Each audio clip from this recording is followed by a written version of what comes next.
2015, and since that, things have been much better. We appreciate all that the government has done here in managing terrorism in the Punjab and other places.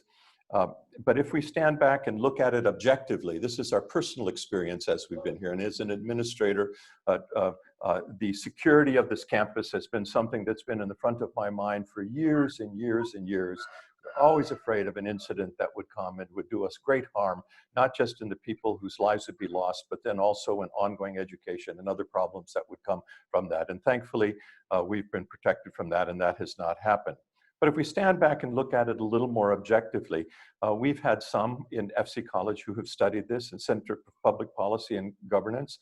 Mr. Rahim Huq did a study a few years back where they looked at the radicalization of the youth in the Punjab. And I remember when I attended the seminar and listened to how the study had been put together, how they had gathered from different study groups or learning groups and coordinating groups from the 30 different colleges and universities right across the board, from madrasas all the way to one of our most elite colleges in Pakistan, LUMS, other places. He concluded that there were 75% of the youth in the Punjab had been radicalized. And by radicalized, this would be then, I think, maybe perhaps to understand that we would say that extremism, radicalized, defining this as extremism. But by radicalized, he said it would be one of two or both of two particular questions that they could answer. One is there a law or is there a rule that you have that exceeds the law of the state? In other words, you'd be willing to break the law of the nation that you're in because you believe that there's a higher law, a law that comes from God. And so I'll break the rule of the state because I've been told by God to do such and such. That was one. And the second one was, would you be willing to kill for that? In other words, would you be willing, because this issue is such an important one that even though it goes against the law, would you be willing to take somebody else's life for that? And based on one or two or both of these, concluded that 75% of the youth under 25 would be considered radicalized. And that was really disturbing as I heard this. They're not terrorists, but they could be classified as extremists, and that is one step on the road towards a more extreme action as well. Another one of our young faculty members from the Department of Economics, who's no longer with us, he studied abroad and then he took a position in another place. I'm not sure actually where he is right now, but he published an article on the economics of terrorism a few years back. And so what are some of the economic elements that come into the issue of terrorism? So different studies and things have been done as we've looked at it a bit objectively from FC College. But one of the most constructive approaches that I'm aware of has come from the International Center for Religion and Diplomacy, which is based in Washington, D.C. And I knew the former director, the one personally as a friend. He retired a few years back, and the people that are in I don't know now. I know a few of the lower level people, but not the one who directs, the people who are actually the directors.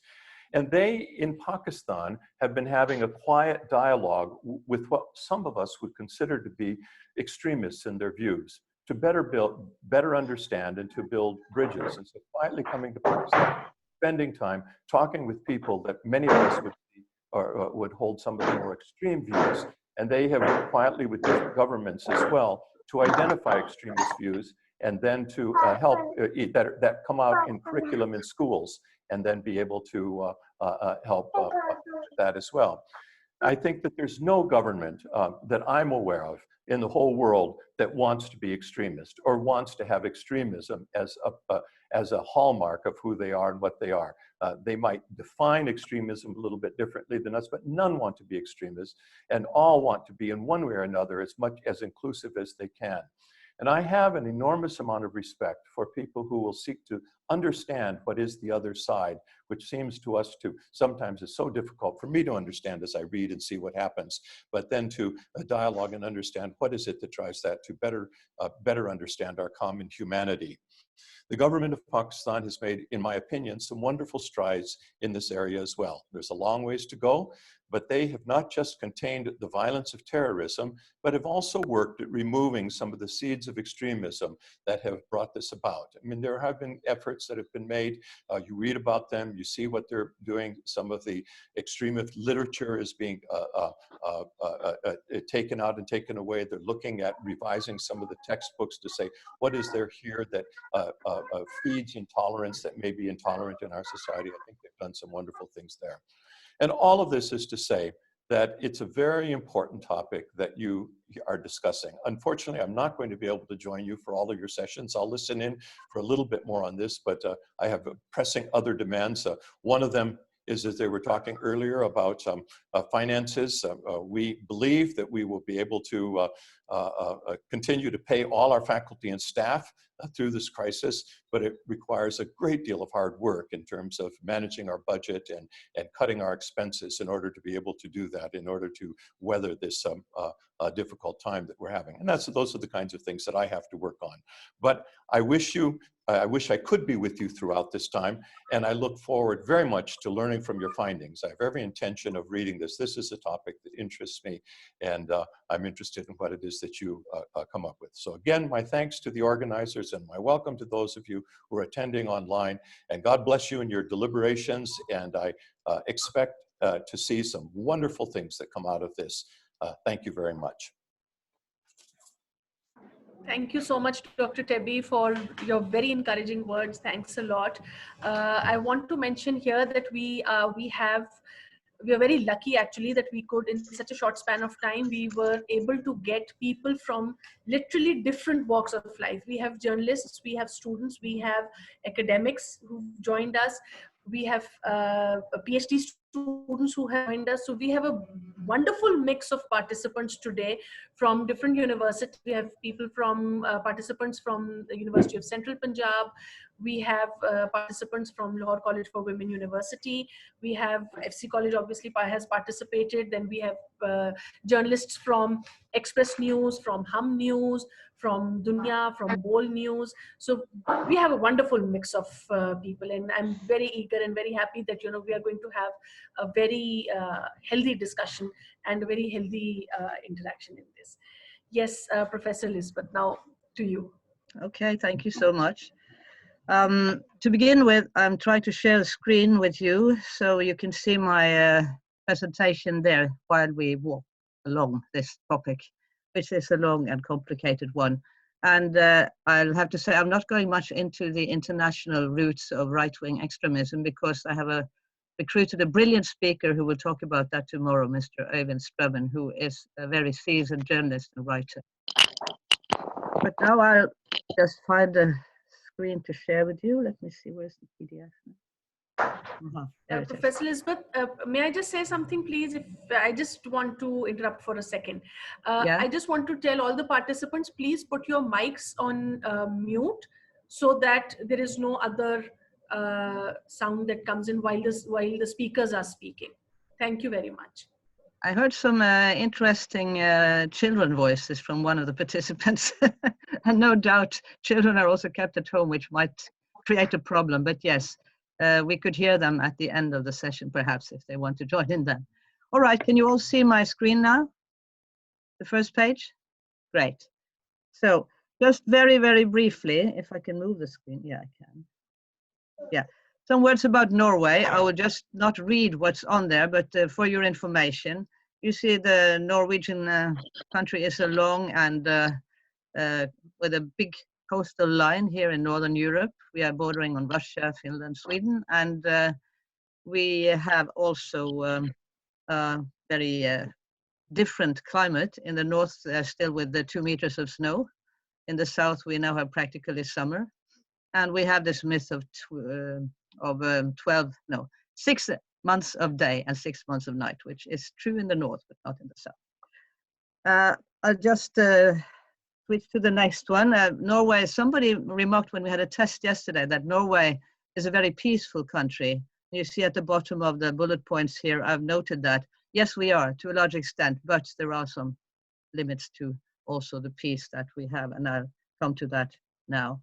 My own background is as a journalist, so not only academic, Rachel, it's also as a writer of both nonfiction and fiction, and as a traveler. And my most experience traveling has been going on in your part of the world, meaning Afghanistan, Pakistan, India, where I've spent more than 3 years. And my last travel was to India to cover and try to do research for a book on Hindutva, which I'll speak about later in the program, the Hindu fundamentalist version of extremism, which I think is important because it might be true in some European circles that they sort of make extremism and fundamentalism synonymous with linking it to Islam, while to my mind, that is a very narrow-minded approach to the concept. I'm also then, of course, an academic researcher and teacher, and I've been teaching journalism, believe it or not, since 1988, which is quite a time. In this lecture, I'm going to speak about the terror that really shook Norway to its foundations in 2011. Also a bit about who becomes the other, and that addresses some of what Professor Tebbe said about polarization, about the mistrust of others, etc. I'm going to say a bit about the debates that followed the fierce attack and about media dilemmas and challenges when it comes to covering extremism and terror. Why is this important for the moment? I think it's important because media contributes strongly to the formation of a special kind of we with a varying degree of inclusion or exclusion, discrimination. And also media worlds have become more polarized, not least helped by the so-called social media. Some people prefer to call them just digital media. The journalist field is important since it contributes to political thinking and to the way in which people identify themselves. And perhaps many countries, we see researchers addressing the issue that political thinking is in crisis. And I think the corona crisis has brought this upon us in the sense that what will come out of this? Will this mean that we will take climate change more seriously? Will it mean more authoritarianism or the opposite? I mean, there are many unanswered questions for the moment when it comes to this. And we can also say that mainstream journalism is in crisis, which was also addressed in the chat we just had. Is threatened by the social media giants who harvest most of the ad revenue, and also by fake news, which also affects people's thinking. And particularly perhaps marginalized and vulnerable people may be prone to extremist recruitment, which might also be done in the way of promoting fake news. So what happened on the 22nd of July, which happened to be my birthday, by the way? It was a very strange kind of birthday that year in 2011. Well, a terrorist attacked and blew up the government quarters at 3:30 p.m. And I mean, to blow up government quarters, which are still not back in use, and now it's been 9 years almost, that is a very massive attack. It was a truckload or a rather big carload of fertilizer mixed with other stuff to make it explosive. A man drove next to the opening of one of the buildings and then absented the car, and the car blew up, and 8 people were killed, many more were injured. And then the killer, who was dressed as a policeman, had another car at his disposal and drove out of Oslo, the capital, and came to an island called Utøya. We have this O/, which is like a Ö in our alphabet. And the police, due to lack of communication, were not able to stop him. There were warnings, but the signals were not strong enough, and the communication was not good enough. So he went to the place where he could take a ferry boat over to the summer camp, pretending to be a policeman who was there to inform the youth, more than 600 people at this island, about the security situation. When he entered the island, he started shooting. And we're talking about young people now. The youngest one killed was 14 years old. And then some of course, were older, some people who worked there, but mainly in the age group between 14 and 25, they were killed. And more than 10% of these victims had a migrant or refugee background. So that is the event itself. And then for some hours after the blow up of the government quarters, before we knew who was the perpetrator, there were spontaneous reactions, both among some researchers who were called to the media to comment and speculate, I would add, they were thinking this had to be some kind of Islamist-inspired terror. And we could ask, is this due to media bias? Or is it due to, of course, there are terrorist attacks done by so-called Islam people in Europe.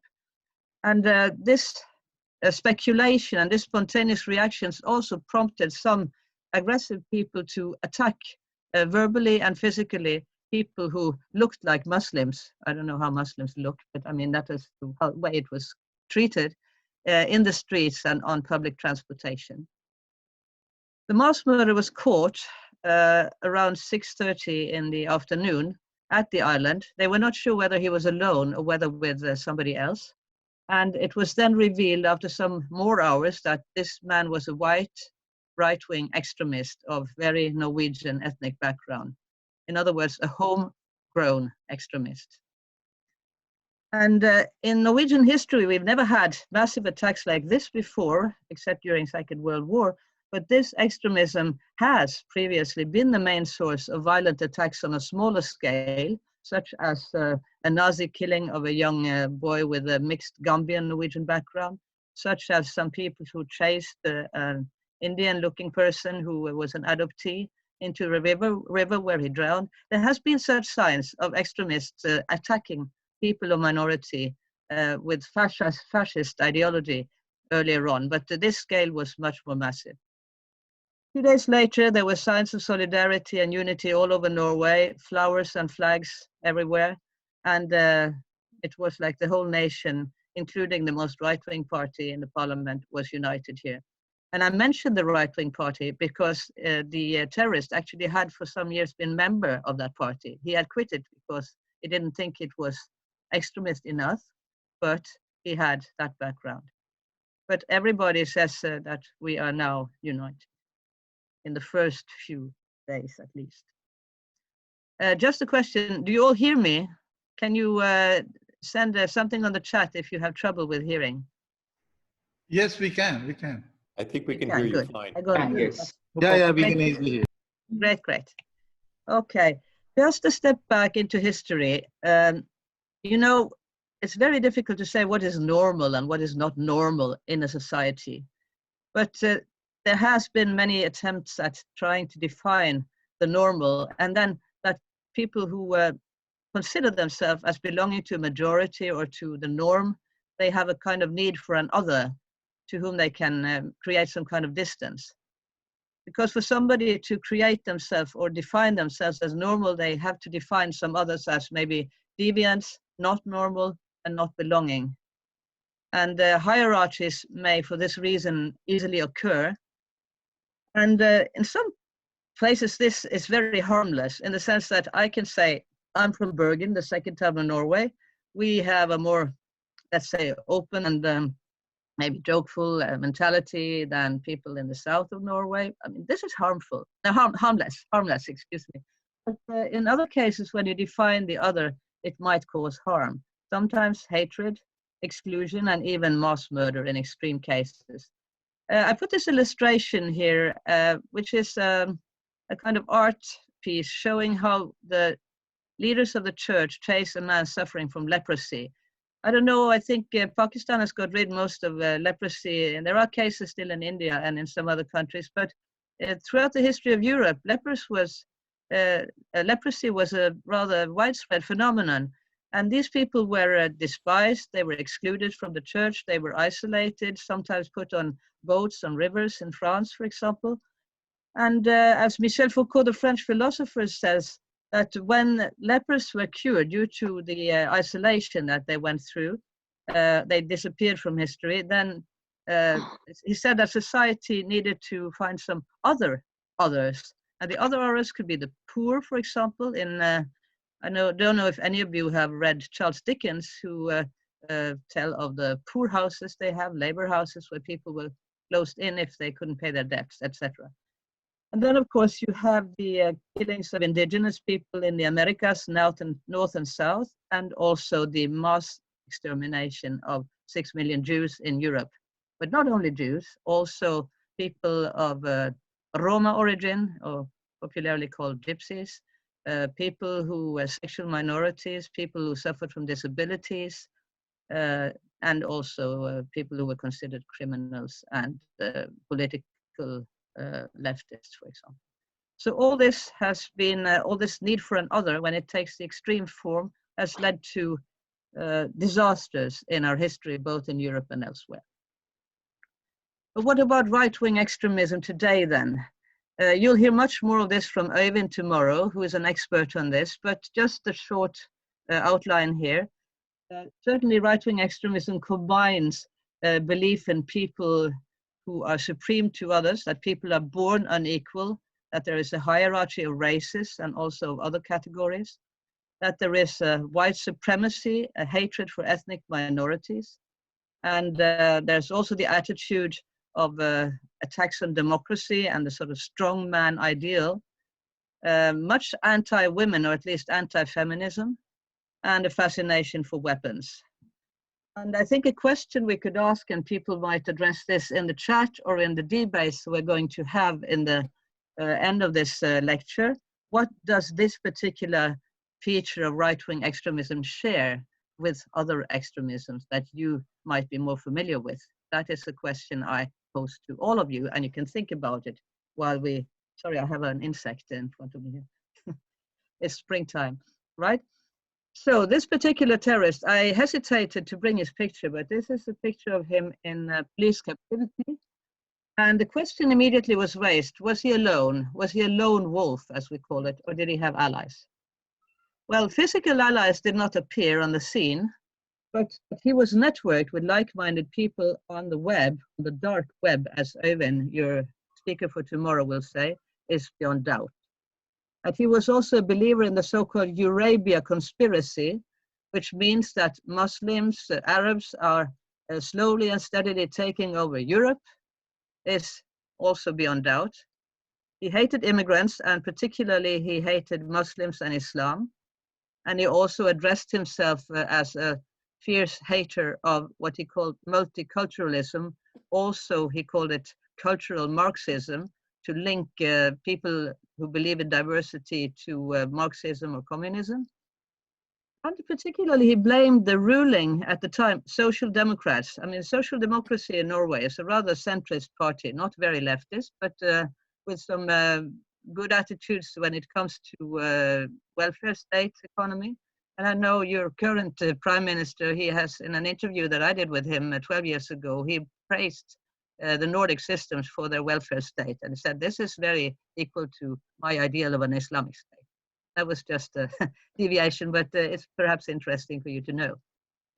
But he blamed Social Democrats for multiculturalist policy, which meant opening up for migration and opening for integration of people of various backgrounds.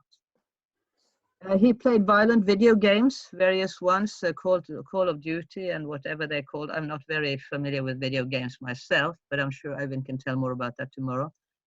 Also, he had a very difficult childhood with divorces and a rather special mother with psychiatric problems. And to make this story short, he was, after a court case in May 2012, sentenced to maximum prison sentence, which is 21 years. And that might be shocking to many of you because in Pakistan you still have death sentence. And for such a mass murderer, quite a few people in Norway also were more or less willing to open up for that. But we have not had any death sentencing in peacetime. We had it after the Second World War for some of the major Nazis in our country. 21 years may not be all. He might be re-condemned to what we call sitting, which means a kind of safety measures so that he might not be free to be out in the society after he has served his sentence. The politicians then, for a while all, as I told you, were unified against the horrors. What you see here is the then Prime Minister Jens Stoltenberg, who is currently the Secretary General of NATO. He is embracing the leader of the Labour youth organization who survived the attack on Utøya, and you can see he's crying, and many people were. And he had to make speeches, of course, all along, and what he advocated strongly was that the Norwegian society would answer to the terrorist attack by more openness and more democracy. What he mentioned little or not at all was also the cherishing of more diversity, which could have been a powerful anti-racist statement, but that was somehow missing in his approach. Conflicts, as I said, political conflicts were pushed aside for a while, and in the beginning there was no critique against the lack of preparedness for such disasters, which was evident, and also we saw how the police failed in several moments in this process. And of course, one strategic thing, there's a strategic terrible loss of young recruits for the ruling party. The young Labour youth lost some of their prominent leaders, and all in all, as I told you, 69 people were killed, and many of them could perhaps today have been even ministers or party leaders and others, but they are no longer among us. And a lot of other people have suffered trauma after this, people who were at the island and who are survivors. Some lost their limbs, some lost their taste buds. I mean, there were very many different ways in which they were hurt. I happened myself to be at the court case and listen to some of them, which was a very, I would say, touching and tough experience in itself. And then you can imagine their experience. Then to the media. What you see here is a picture which is kind of interesting. As you know, people with the Islamic background, they try to bury their dead ones as quickly as possible after they are dead. And this was the first funeral of any victim that took place, according to my knowledge. And this was a Kurdish woman, Banu Rashid, and she was 18 when she was killed and shot. And the family invited both a Norwegian priest, you see the female priest to the left of the picture, and an imam who has an origin from Bosnia-Herzegovina. So they both presided over this funeral as a sign of unity in diversity. So the media debate slowly but steadily moved from unity and cherishing the nation to critique of the lack of preparedness for this disaster. And they also moved from what you can say simple event reporting to more analysis. And there I come to one of the main findings in my own studies. I've published, I think, 4 articles based on media analysis of what happened, particularly in the first 100 days after the terror. And I register, together with 2 students who also joined me for this project, a kind of clash of definitions or a diagnosis of the Norwegian society, actually. And how do I mean by that? I mean that some people would say that this happened because the right-wing extremists or the right-wing leaning people had enjoyed too little freedom of expression in the country.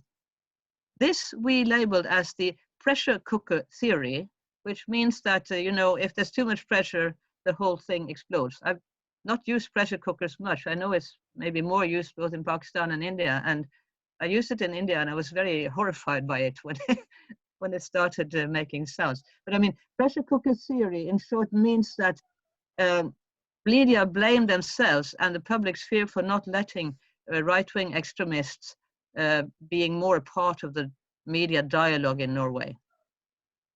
To this, opponents would utter that this is not the case. There has actually, in the last years, the last 10 years, and particularly post 9/11, 2001, been much more hatred and discriminatory attitudes in the society.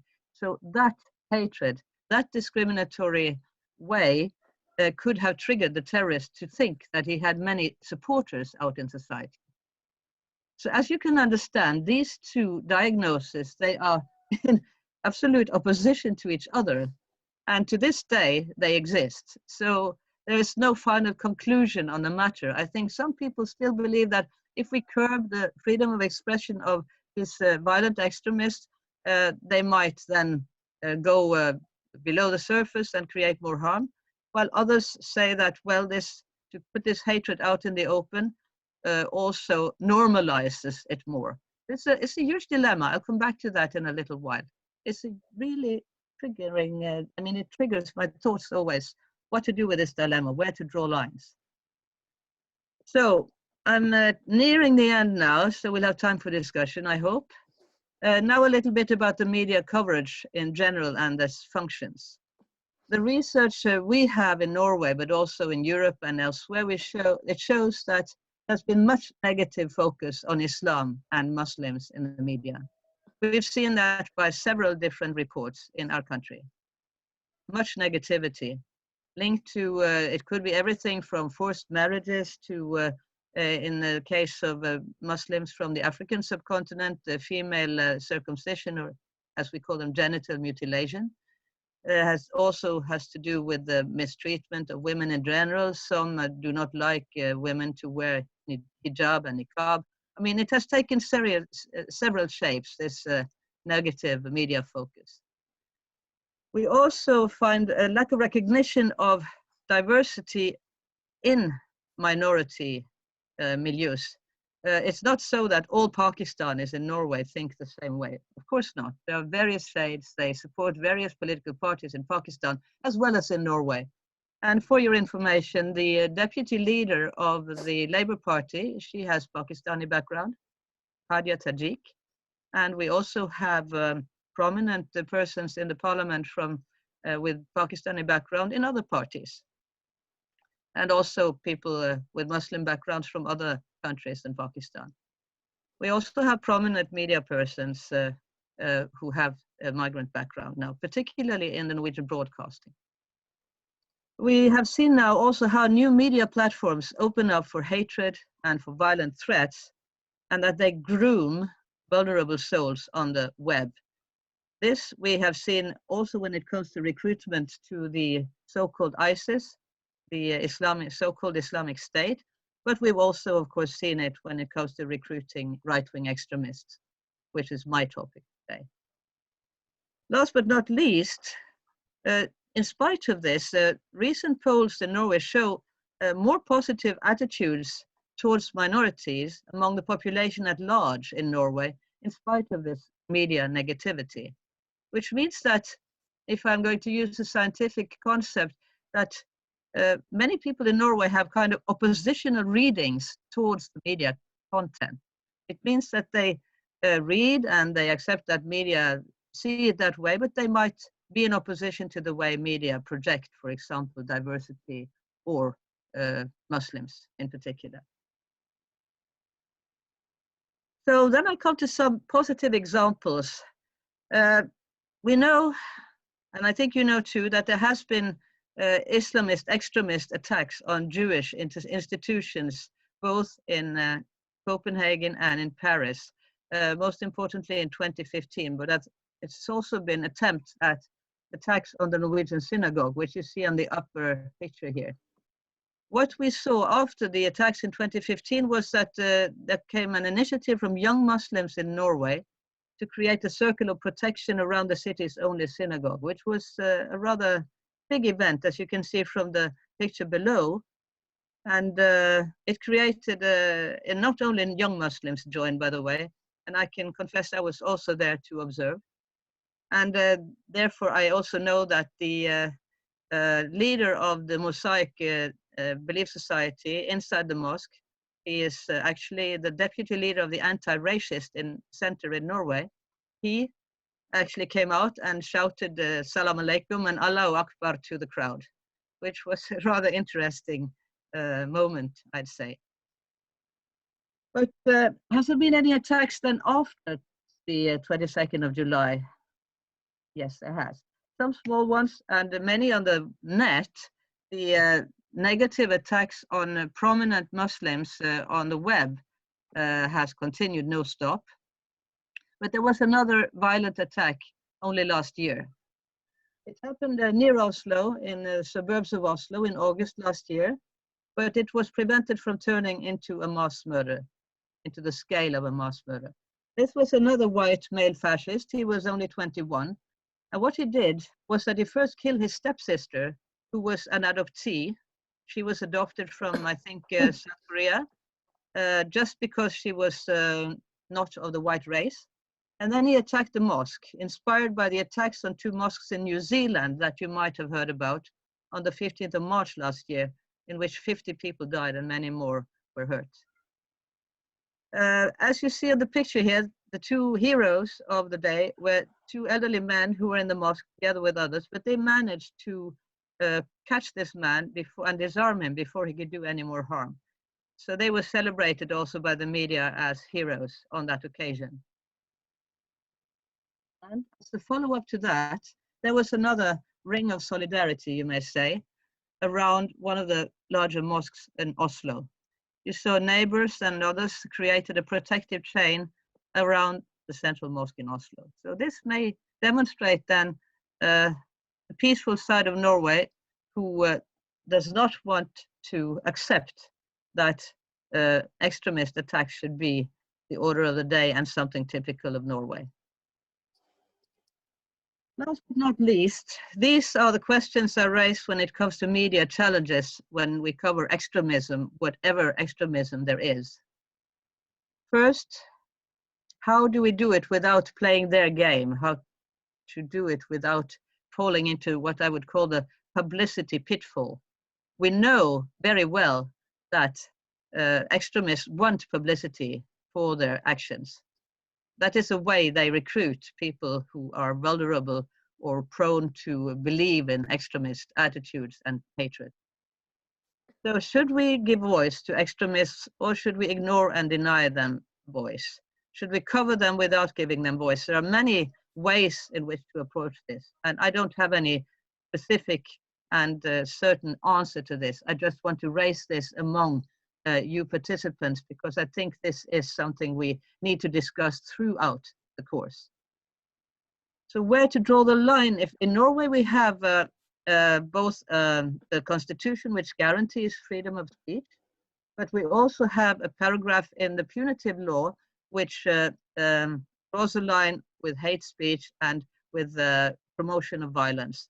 They particularly mention then vulnerable people such as ethnic minorities, religious minorities. They mention also in people of disability. They mention sexual minorities, etc., as people who are vulnerable to such threats. And that there are cases now in Norway where people have been fined, they have been had to pay, or go to prison for such vitriol, verbal attacks. And again, there is a question of dialogue and confrontation. And I put exit here in the parentheses. And I did that because in Norway, the police some years back had what they call the exit project for people in extremist right-wing organizations who wanted out. So they would approach these people and give them a chance to discuss in dialogue their experiences and try to put them on another path. And it was at least partly successful too. I think there are approaches also among the Muslim minorities to do equal things with people who are adhering to extremist views on that side. So how do we then as journalists deal with extremist threats? That's another question, because also journalists who cover these issues are vulnerable, as you see no doubt, for example, with the attacks on Hamid Mir and other journalists in Pakistan, but also journalists in Norway have been threatened. And female journalists actually in a different way from male journalists, more by extremists by way of sexualized threats, threats of rape, etc. So a last question is then how, and this again addresses something that Dr. Tebbe said in the beginning, polarization. How does the press, how do we journalists and academics avoid being caught up in polarization, covering the extremes and backgrounding most people? I remember my experience from Lahore. I was there during the caricature controversy in 2006. And this is my very last point. I realized then that there were quite some extremist people out in the street who opted to, that the people who were behind these cartoons of the Prophet Muhammad should be killed and so on and so forth. But the majority of Pakistani Muslims stayed at home. And they did not loot shops or set things to fire. That was something done by a small minority. And one thing that touched me particular was the day after the attacks on the mall in Lahore. My husband and I went out to see what had happened, and we met two lawyers who had had their house burnt down because they were neighbors of Norwegian Telenor telecompany, which has competed for business influence in Pakistan.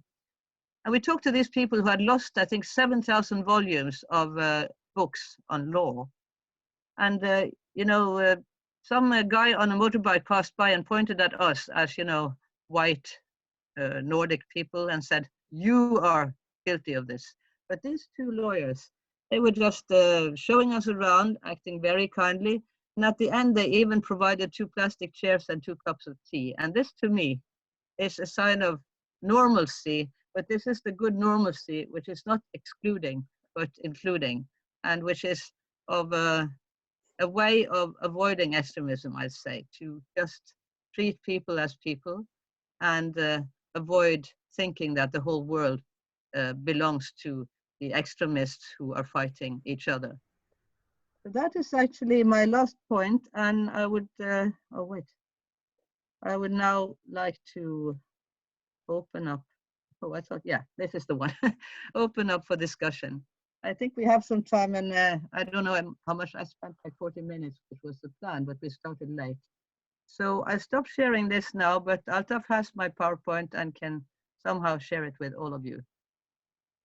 I got it. Okay. Yeah, good. Sorry for that also. So it's being recorded. Thank you, Rachel, for this. Okay. I don't want No, that's okay. my pearls of knowledge to be lost without any.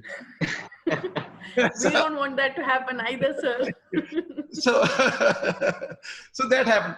And let me tell you something personal about it, that I was there and I was at the university, and I got a call from Deutsche Welle, and I was getting calls from them, and I was in a function where I didn't pick my phone, but these were kind of 15, 16 calls from a German number. And then I went out and I picked it up. And they told me that they have learned about Pakistan. These were the first information going out of Pakistan, that a young woman was burned alive in the school. And the second thing was that they got the news that military has taken control of Lahore, of Peshawar. I told them I don't know, and I can tell them when I'm out of here, because nobody here knows. And I went into the room where there were, and basically these were doctors talking about some stuff. And I asked the organizers if they could just wind it up quickly. And they told the presenters, but the presenters really didn't listen. Because that's one point, that if you are not in a situation like this, you don't really understand the gravity of the situation.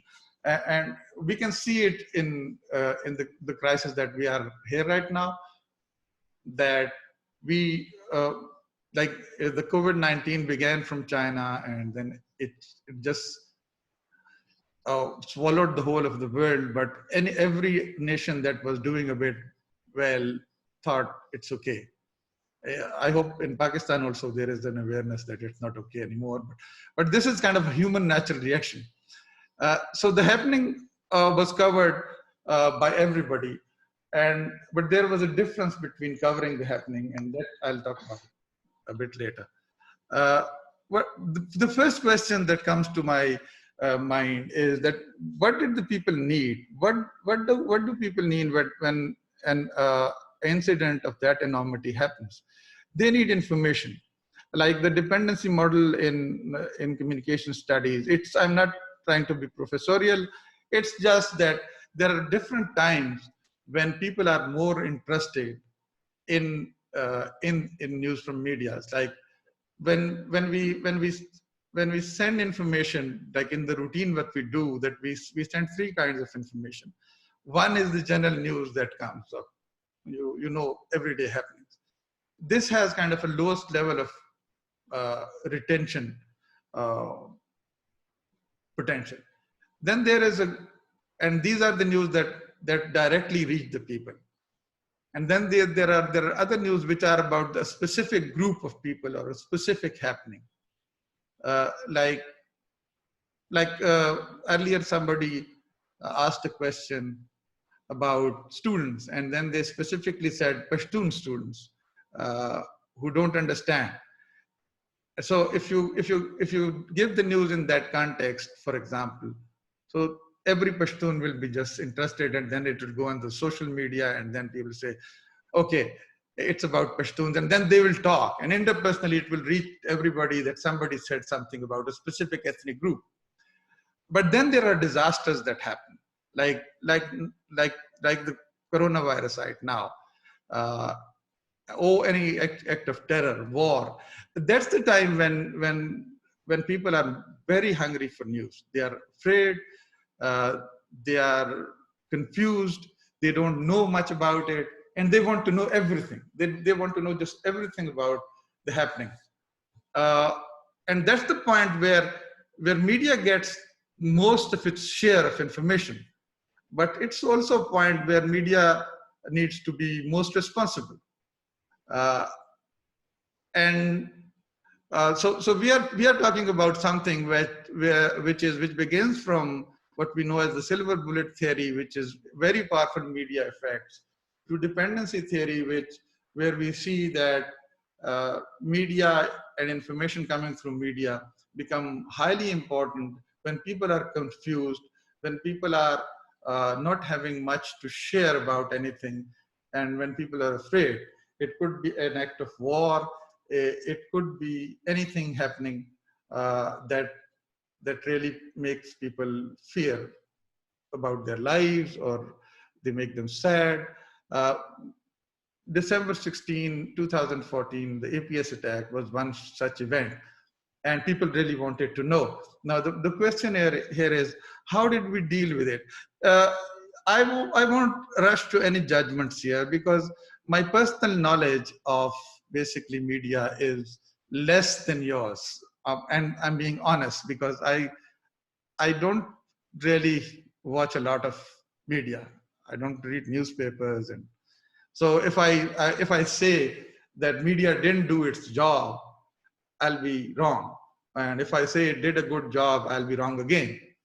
I know I'm a professor of journalism and I should read every newspaper, but I can't. I just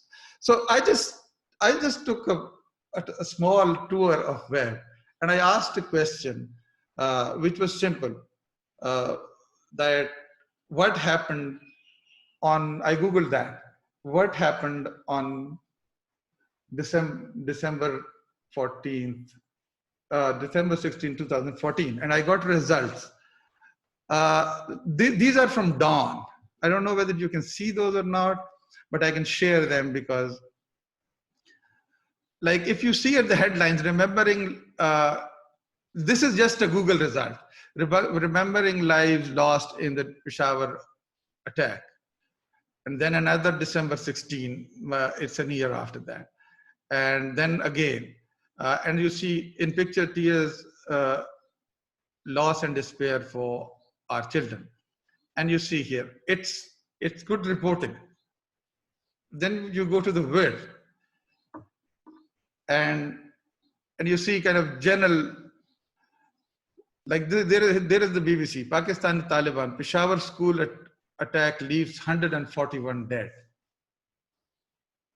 And we have Daily Times here, and we have The Guardian, again giving numbers.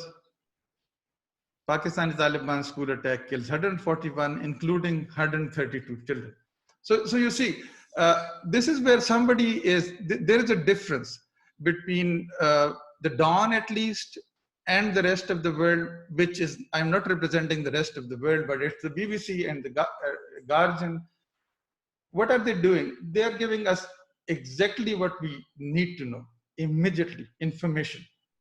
They are telling us that number of people died. Whereas the other headlines on the same day, I'm simply restricting myself to Dawn, are giving an emotional response, which should have been kind of in the opinion pages. So that's something happens, that people need information, and they also need kind of support. But the first and foremost need is to get information. We all know about the television coverage, and I don't agree with it, the way it was covered at that time. And we did discuss a lot about that. But I think being journalists and media professionals and academics, you know better and you can judge it better, because I don't have any finality on that when I say that coverage in Pakistan was not exactly the way it should have been. But in my opinion, when you look at the two screenshots, you will just see that foreign media, BBC and The Guardian, was giving numbers in their headlines, whereas we were getting emotional. What did it bring back? Something happened which was very important, and it was the National Action Plan. Now, let me tell you what the action plan is. You all know about that also, but the need for action plan was already there. Journalists who were covering terrorism at that time, even before that, were complaining that they were forced to listen to the narrative of the extremists. And the point here was that the extremists were monitoring all the news flow. Many journalists died because of coverage of acts of terror, or any news about those areas which are the most dangerous in the world, which were and I think still are, because the extremists used to give them their narrative, and they wish to have that narrative in the media, so their view. And we also saw that near that incident, some television shows even got some of the terrorists directly in their news shows. I remember a few. I think I remember one very vividly. I won't name the journalist, but there was a show you might be knowing, where somebody just called and spoke, and there was a platform that was there. But other journalists, and even that journalist, I don't think had an option. If these guys call you, you'll pick up. You don't pick up, you are in danger. The National Action Plan basically was a relief for many journalists who were covering terrorism. And I think each and every one amongst you were doing that. So what were this was a 20-point plan, and 3 points that are directly related to what we do. Point number 5, strict action against the literature, newspapers and magazine promoting hatred, extremism, sectarianism and intolerance. This is what we call extremist media. It has nothing to do with the mainstream media. But it's there, and you can see that how influential it is, especially in areas in rural areas where the mainstream media doesn't reach. I can speak about Khyber Pakhtunkhwa. I'm no expert on. I'm not an expert on KP either, but Punjab is bigger than Germany in its population, so you know it better. But then the second point number 11, ban and glorification of terrorists and terrorist organizations through print and electronic media. This was something that was a huge relief for many journalists, because now if somebody calls them and they'll say, we are not allowed to do that. I don't know, but in Peshawar or in KP, many journalists were forced to listen to these people because they don't have any other options. You can't really shut your phone to them, because they'll call you when the next time the call won't be that friendly. And then the third point, which is very important, is measures against abuse of internet and social media for terrorism. This is an unresolved issue. And I think most of the time governments in Pakistan, successive governments, are taking it as an escape when they try to ban bloggers and others and many other people who are expressing their freedom of expression. Something that I won't be talking about, but Professor Mehdi Hassan, we have invited him to talk about it. But this is something that happens so very often. But government at times abuses it by shutting out to many legitimate voices which have nothing to do with terrorism. But this is something that happens always. Government is an organizational structure which deals with what we call negative morality, which means that they deal with status quo. Whereas we as journalists are, as I think Derrida said, are the ones who are more into positive morality, because it has nothing to do with sins and sorrows or anything, but it's about that we would always like things to change and transparent. In our business, this is our thing. The government thinks that they have to keep a balance, so they will enforce laws that will somehow, and we'll always be in conflict with each other. That's kind of the nature of our job and the nature of what the governments do most of the time. There are governments that are free and fair and transparent, but no government is tolerant enough, But this is also not my topic. I was just trying to give you an idea of what immediately happened. What did government do? Professionally, this is the most important thing that I think, that what do you need when acts of terror happen? Uh, First and foremost, you need more editorial responsibility. Somebody has to make a decision. What will go on air, in print, uh, and what will not? And this happens and the rules do change. You change the routine of your ethical routine. Many things that are allowed easily during normal times become uh, dangerous, or people think that they shouldn't do that. And so we have more responsibility. We need more responsible editors to decide what will go on air. And since I think it was in the 1970s, George Gardner wrote this this research article which says, living in the age of television, it is more important when we talk about television, because their editorial responsibility becomes more important than print, because you are giving audiovisual expressions, and you are just bringing that trauma into the living rooms, bedrooms, and houses of the people. And I think, well, correct me if I'm wrong, but editorial functions are at the minimal when it comes to breaking news. So it's normally the reporter and the anchor. This is the way I see it, but I'm sure that you will disagree with me. And it creates a huge problem. And this is the problem that that we have faced when we were covering the APS. Now, leaving the story, what does leaving a story mean? That you don't do the story, basically. You say, like, would you like to go and see that the woman who's dying, who's crying near to her dead son or father or anybody, would you like to ask her a question? How's she feeling right now? I won't do it. But pressure from the media, bosses, force journalists to do those. And this again is connected to the next one, avoiding sensations. Like normally, a bit of sensation is good. You do it. We all do it because we are in a race to win more audiences, which is very natural in a competitive environment. But you avoid those.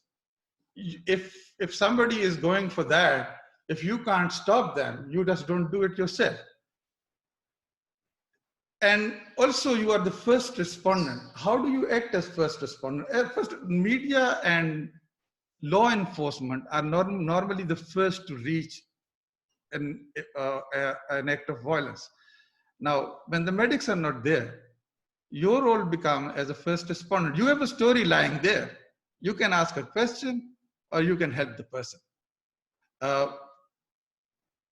Ethics says that you help the person. You leave the story.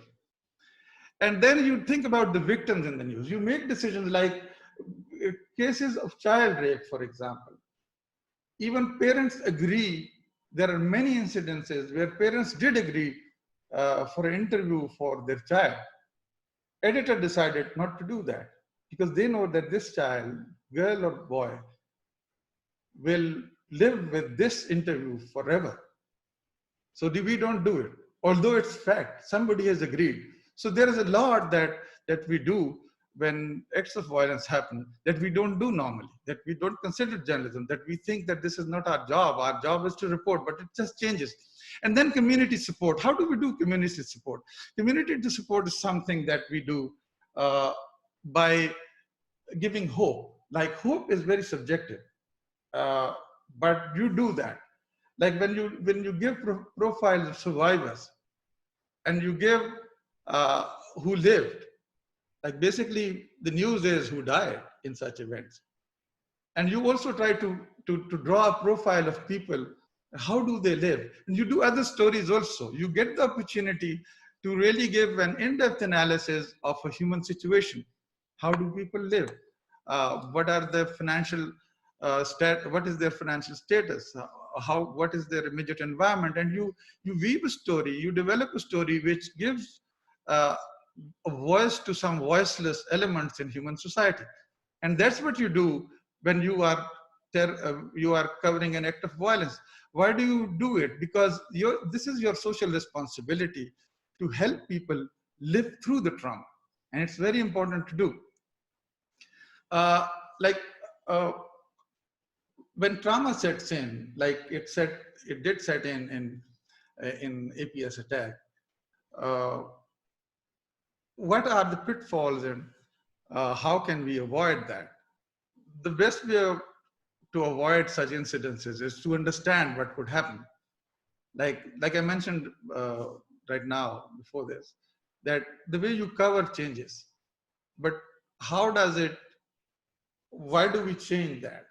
The reason is that trauma basically steps into you, and through your reporting, it could step into your audiences. Like, let me tell you the two incidences. One is my own, and one of Azizullah Khan. Some of you might know him. He works for the BBC, a very senior reporter. When I was called, since I worked for DW, they called me at 3 p.m. on that day, and they said, would you like to talk about it? And you know, on the other side of the line was an in-house psychiatrist. And I talked to the lady, and she said, no, you are in no position to talk.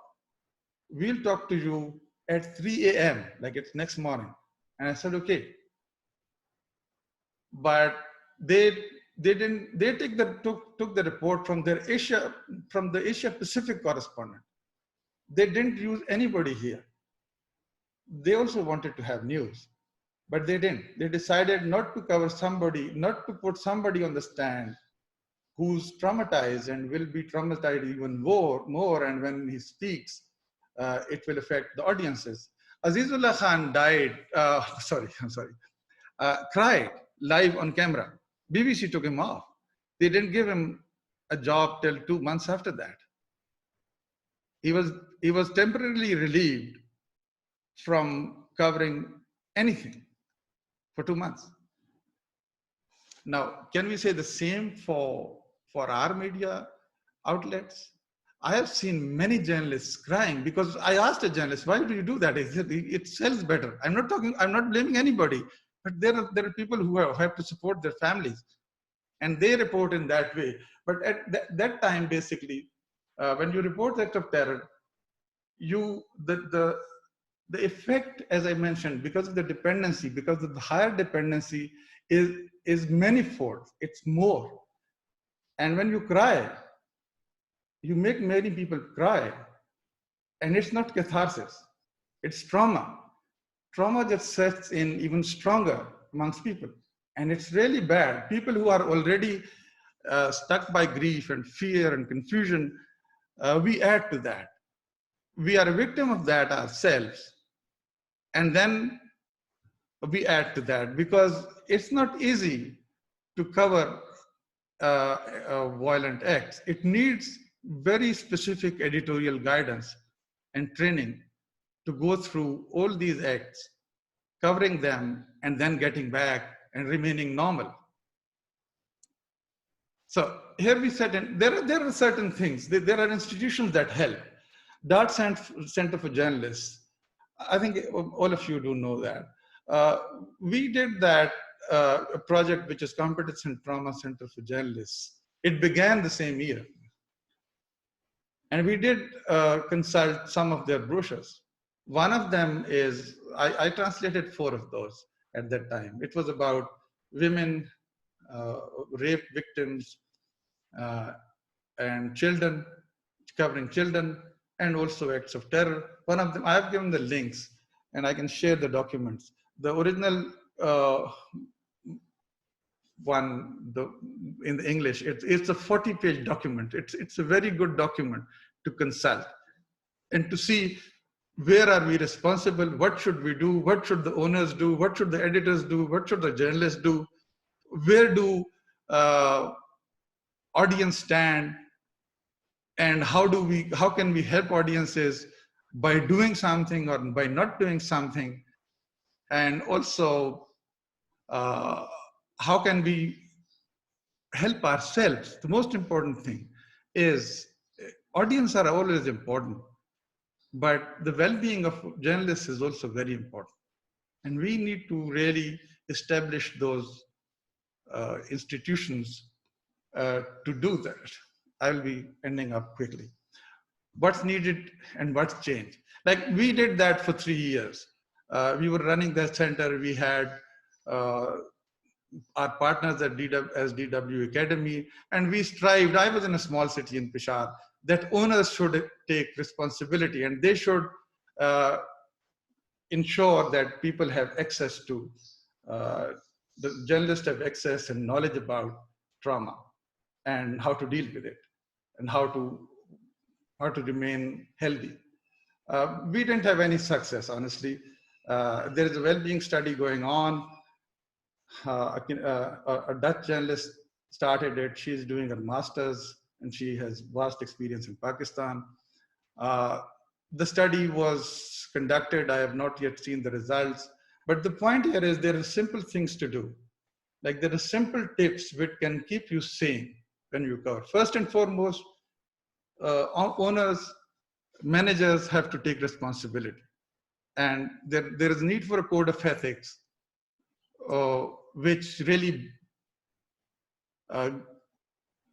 decides what to do. Like in Peshawar, I remember once journalists like cameramen decided not to cover any act of terror, and not to go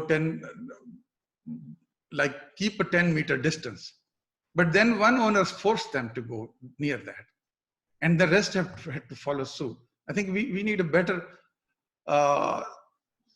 structure, kind of better support. It's really difficult to talk about support from organizations and owners and concern about the well-being when they are firing journalists. Disney, by the way, fired 100,000 people this morning. That's a shame, but it also happened. And so the easiest thing to do is that you need to have a place where you can discuss, and you need to have these brochures in hand which give you an idea of what we can do. And then you need an ownership and editorial structure that helps you support. And the next and the last, I think, is that why is it important? Like from then to now, I see that in the way we cover news, nothing has changed. We have the social, the only thing is the National Action Plan that has evolved. And it's really helpful right now because journalists don't have to listen to people who they cannot represent. The government has taken that step, which is good. Like the first beneficiary of the whole system that's useful is journalism itself. Also, our social responsibility, because we have to keep in mind that whenever we work for an institution, that institution is responsible to the society. Like I'm an academic, I'm not responsible to the market. I'm responsible to the society. Media is in the middle of the market. But still, we have to understand that all these functions are for the audience. Like for that very reason, it's very important that when you report acts of terror, violent happenings, you make sure that you avoid traumatizing yourself and the audience. There are ways to do it, many, but there is no specific way to do it. Solution journalism might be one, where you talk beyond the incident. And then it's important in the age of social media that you have to fact check and avoid rumor mongering, because rumor mongering right now is seeping in through the social media. Some journalists try to do a social media analysis, like a Twitter analysis. And that's where they say such and such people say some things. And then they just lose it. And in short, I think that what we can do is that we can do audience-centered journalists. We can think about the audience.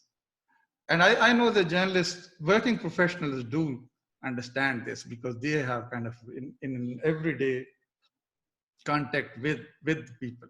And they think about the people who they cover. But I think owners and editors also have to understand. This is what I had to say. Thank you very much for your patience. If there are any questions. I would love to. Yes, Shiraz. Can you ask a question? Yes, please. Dr. Shiraz here. Can I ask a question? Yeah, please. Yeah, thank you so much, Doctor, for your very brief presentation. It actually showed your practical your practical experience in Pakistani and foreign media, and like how you're actually feeling and dealing it as well. It's been like 2 decades that I'm in journalism, and I'm a very few journalists who actually work in both print and electronic media, in both their English and Urdu versions, with some foreign media as well. As you just described some of the stories regarding after APS of Dawn and the international media, let me just honest with you, when we are working in the, because I was heading Dawn over here for 7-8 years, when we are just talking about the local media, we have to come up with some sentiments as well. But like, I was working for Al Jazeera, I was working for BBC, I was working for CNN, IBN. They were just taking us the figures because they normally don't give us that time, which actually the local media is actually giving to us. So that's the reason we actually add the sentiments. Secondly, you just add that we shouldn't like add the sentiments into this, as you just mentioned some of the news clips of the international media. The last year I got a fellowship by RNTC Netherlands, and it was on investigative journalism. However, I also trained media in Pakistan on investigative and data journalism. And the trainers over here, they proved us that how human angles are important while giving and covering the stories. And when we are talking about the human angles, we can't deny about the human sentiments. Some of the researches I can share further link with you as well, which shows and proves that even when you add the human sentiments or the human angle into the story, the readers are actually more concentrated while reading it out. Even the web shows it as well, that from where the readers actually left your story on and which paragraph on even the web as well. So you are supposed to add the human sentiments into the story while catching more eyeballs and particularly to get more TRPs. One last comment. Call it a day before the borrowed time expires. So thank you very much, everybody. Elizabeth, thank you very much for being there and also being patient because of the delays.